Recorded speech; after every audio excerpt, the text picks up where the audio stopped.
कोई भी सपना साकार करने के लिए सबसे जरूरी है सही कोच का होना। चुनिए IIEL को और करें अपने इंग्लिश का सपना साकार। Dear students, let's learn about the word yet. चलिए अब हम लफ्ज़ येट के बारे में पढ़ते हैं। येट का लुग़वी तर्जमा होता है अनटिल नाउ, यानी अब तक। डियर स्टूडेंट्स, अगर एक नज़रिए से देखा जाए तो लफ्ज़ येट ये ऑलरेडी का बिल्कुल उल्टा होता है। ऑलरेडी से मुतकल्लिम को ये बात समझ में आती है कि कोई कार्य अभी नहीं हुआ होता है, हालांकि हकीकत में वो काम पहले ही हो गया होता है। जबकि येट में ये बात समझ में आती है कि मुतकल्लिम ये सोचता है कि ऐसा हो गया होगा, हालांकि ऐसा नहीं हुआ होता है।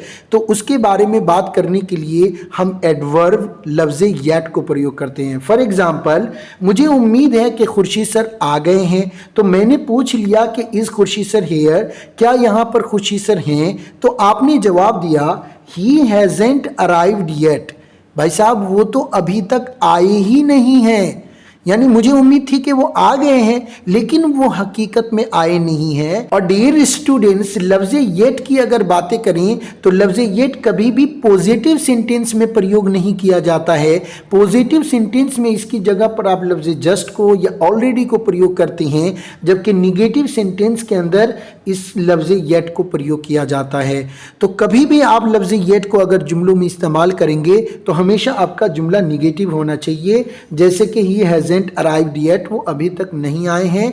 या आप लफ्ज़ येट को क्वेश्चन वाले जुमलों में प्रयोग कर सकते हैं। लेकिन एक अहम पॉइंट ये है जो आपको समझनी पड़ेगी कि लफ्ज़ येट को जब हम क्वेश्चन में प्रयोग करते हैं तो हमारा जुमला पॉजिटिव क्वेश्चन होता है, लेकिन उसका तर्जमा निगेटिव जैसा होता है। जैसे इस जुमले का आप सलीस तर्जमा करिए, हैव यू अराइव्ड येट। इसका मतलब ये नहीं कहूँगा कि क्या अब तक तुम आ गए हो, बल्कि मैं ये कहूँगा क्या अब तक आप नहीं आए हैं। तो आप जवाब दीजिएगा sorry I haven't arrived yet, कि अभी तक मैं नहीं आया हूँ।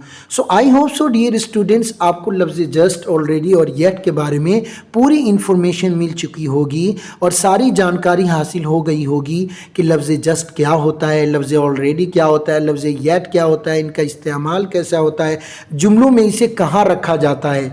मैं लफ्ज़ येट के बारे में बताना भूल गया कि इसको जुमले में कहाँ जगह देते हैं, कहाँ रखते हैं। तो मैं आपको बताता चलूँ कि लफ्ज़ येट को हमेशा जुमले के आखिर में रखा जाता है, इसे हम बीच जुमले में नहीं लाते हैं। जबकि इसका अपोजिट लफ्ज़ ऑलरेडी और लफ्ज़ जस्ट को हम जुमले में हेल्पिंग वर्ब के बाद और मेन वर्ब से ऐन पहले इसको प्रयोग करते हैं और ऑलरेडी को जुमलों के आखिर में पढ़ते हैं। चलिए इस इंपॉर्टेंट टॉपिक को और मज़ेदार एसेंशियल इंग्लिश ग्रामर के चैप्टर नंबर 16 के अंदर तफसील से पढ़ते हैं और उसके एक्सरसाइज को भी कंप्लीट करते हैं। लेकिन डियर स्टूडेंट्स, मुझे बताने दीजिए कि एसेंशियल इंग्लिश ग्रामर का मुकम्मल वीडियो मैं यहाँ यूट्यूब और फेसबुक पर शेयर नहीं करता हूँ। उसके लिए जो मेरा ब्रांडेड मोबाइल एप्लीकेशन है IIEL, उसे आपको डाउनलोड करना पड़ेगा। तो क्या सोच रहे हैं, अभी जाएं प्ले स्टोर से और IIEL मोबाइल एप्लीकेशन डाउनलोड करें और वहां से स्पीकिंग प्लस अंग्रेजी डिप्लोमा का कोर्स परचेज करें और आइए एप्लीकेशन के अंदर बेतरतीब हम और आप इंग्लिश लर्निंग का जर्नी शुरू करते हैं और एक बेहतरीन अंग्रेजी टीचर बनने की कोशिश करें। डियर स्टूडेंट्स, आज के इस वीडियो लेक्चर में इतना ही। हमारी मुलाकात फिर किसी नए वीडियो लेक्चर में होगी। तब तक मैं आपसे दरख्वास्त करूंगा कि अगर आप यूट्यूब और फेसबुक पर देख रहे हैं तो यूट्यूब पर हमें सब्सक्राइब करें और फेसबुक पर फॉलो कर दें।